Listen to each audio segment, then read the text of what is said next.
কি বলছে ওরা, শুনতে হয়।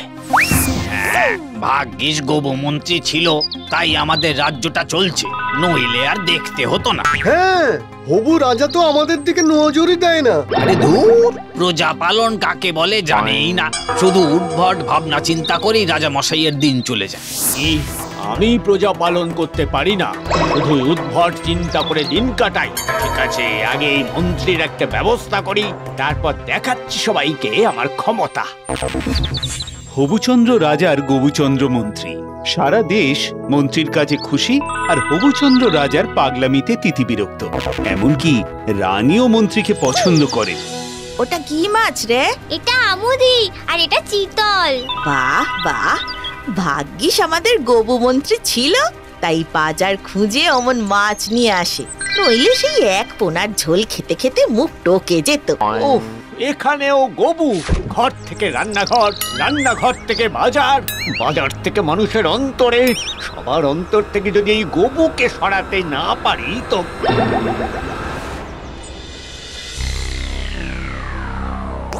আহ, বড় ভালো রে তেলের গন্ধটা। সত্যি ভাগ্য করে একটা মন্ত্রী পেয়েছি বটে।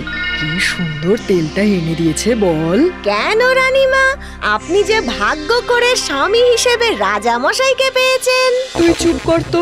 অমন স্বামী পাওয়া যায় গন্ডা গন্ডা, কিন্তু ভাগ্য করে মন্ত্রী পাওয়া যায় কি? পাওয়া যায় না। শেষে রানী তুমিও। গোবুকে সরাতেই হবে। এবার রাজা বেশ চিন্তিত। শরবত হাতে রানী ঘরে ঢুকলে রাজা চিৎকার করে জানিয়ে দেন, খবরদার আমার ঘরে ঢুকবে না, আমি এখন চিন্তা করছি। জেদ দেখো, এই রইল শরবত, জেদ কমলে খেয়ে নিও, নইলে ফেলে দিও।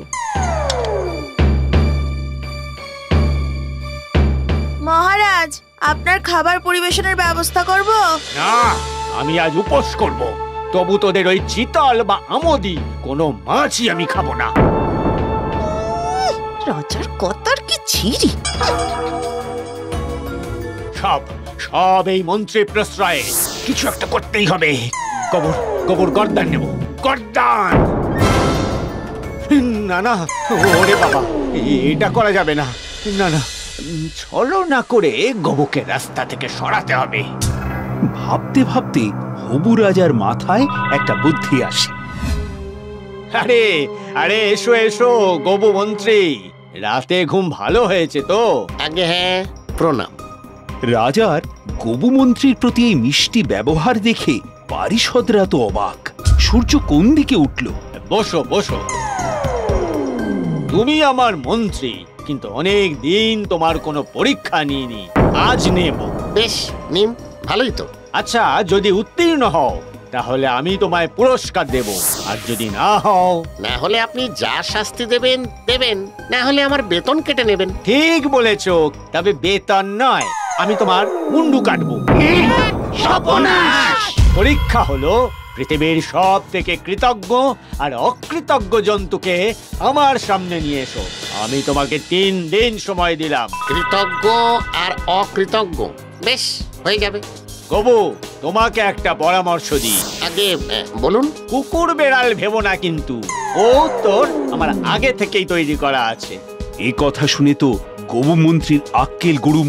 সে চিন্তিত হয়ে বাড়ি ফেরে।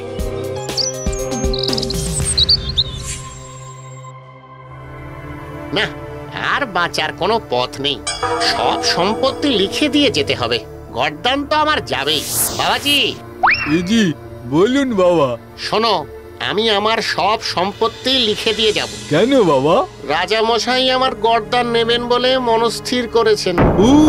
ওই চিন্তা করবেন না, আমি এক্ষুনি কাগজ কলম এনে দিচ্ছি। আহা, কি ভাগ্য করে একটা জামাই পেয়েছি। বাবা, তুমি নাকি সম্পত্তির দলিল তৈরি করছো? আমার নামে কিন্তু এই বাড়ি আর মায়ের গয়না লিখে দিয়ে যেও।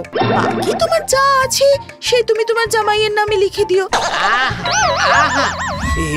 কি শুনছি মন্ত্রী মশাই? আমাদের কি হবে এবার? ভাবিস না, দেখিস সব ঠিক হয়ে যাবে। কিন্তু আপনি বুদ্ধি খাটিয়ে কিছু একটা ভেবে বের করুন। দেখি 3 দিন তো হাতে সময় আছে। চিন্তায় চিন্তায় মন্ত্রীর শরীর ভেঙে পড়ে। ওদিকে রাজামশাই মহা আনন্দিত, রানীকে জানায়, তাতেই তাতেই নাচি, আমার হাতে গবুচন্দ্র এবার হবে কাচি। আহা, কি যাতা বলছো বলো তো। গবুচন্দ্র তো গেল, এবার আরেকটা মন্ত্রী খুঁজি, কি বলো রানী?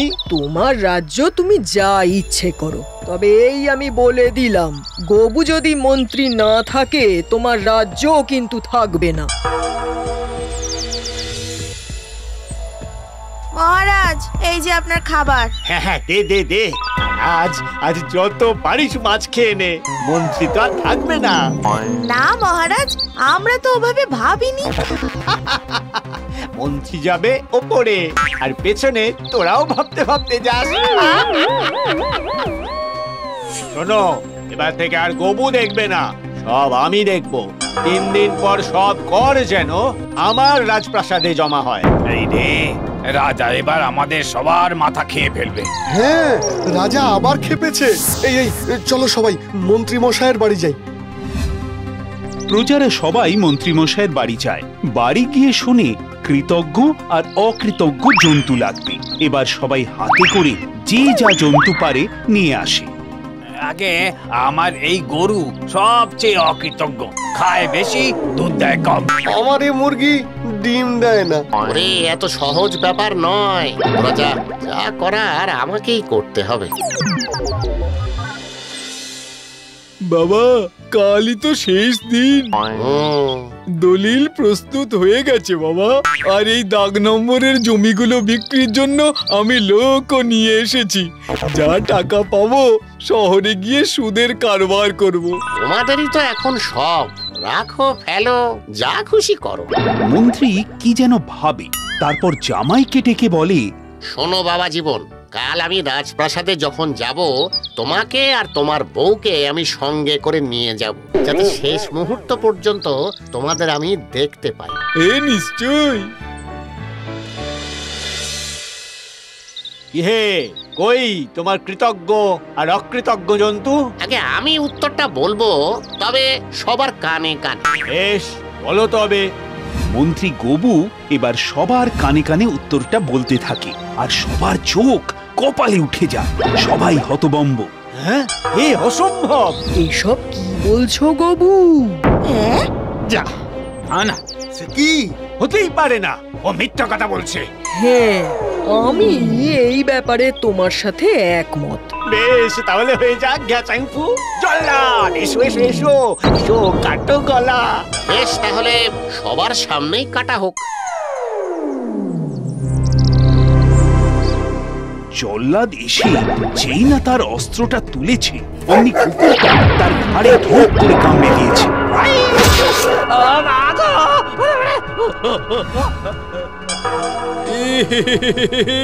জল্লাদ তো পালালো। ও মহারাজ, তাহলে অন্য জল্লাদ ডেকে দিই। ডাকো ডাকো ডাকো। ওরে ভুলু, চল আমার সাথে। আরে চল, অমন করিস না।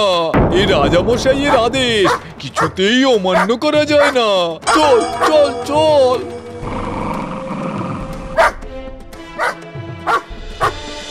আমি বরঞ্চ চাই মৃতদেহ সৎকারের ব্যবস্থা করে গিয়ে বাবার দেহটা তো নিয়ে যেতে হবে। হ্যাঁ হ্যাঁ, তুমি যাও যাও, আমিও যাই, অন্য একটা জল্লাদকে ডেকে আনি। কি মহারাজ, কি বুঝলেন? আমার উত্তরটা ঠিক ছিল? ঠিক ঠিক, আমিও ভাবতে পারিনি জানো তো। একদম ঠিক বলেছো তুমি। ঠিক ঠিক। না না, কি বলছো এসব? কৃতজ্ঞ জন্তু কুকুর, কিন্তু কিন্তু অকৃতজ্ঞ জন্তু মেয়ে জামাই। দেখুন মহারাজ, আমি তো আমার বাড়ির সবাইকে এই ভরণ পোষণ করছি, কিন্তু ভুলু আমায় রক্ষা করছে। আর আমার মেয়ে জামাই আমার সম্পত্তি লিখিয়ে নিয়ে এখন আমার দ্রুত মৃত্যু কামনা করছে। মহারাজ, জল্লাদ এনেছি। না, গর্দান নেওয়া হবে না, তোমরা সবাই বাড়ি যাও। রাজার কথা শুনে মেয়ে জানতে চায়, বাবা, তুমি কি উত্তর দিলে যে গর্দান রদ হয়ে গেল? কেন বুঝলি না? কৃতজ্ঞ জন্তু আমার কুকুর ভুলু। আর অকৃতজ্ঞ জন্তু তুই আর জামাই। হ্যাঁ, আমারই খাচ্ছিস, আমারই পড়ছিস, আবার আমাকেই মৃত্যুর দিকে ঠেলে দিচ্ছিস। আজ থেকে তুই তোর শ্বশুর বাড়ি গিয়ে থাকবি। চল বলো।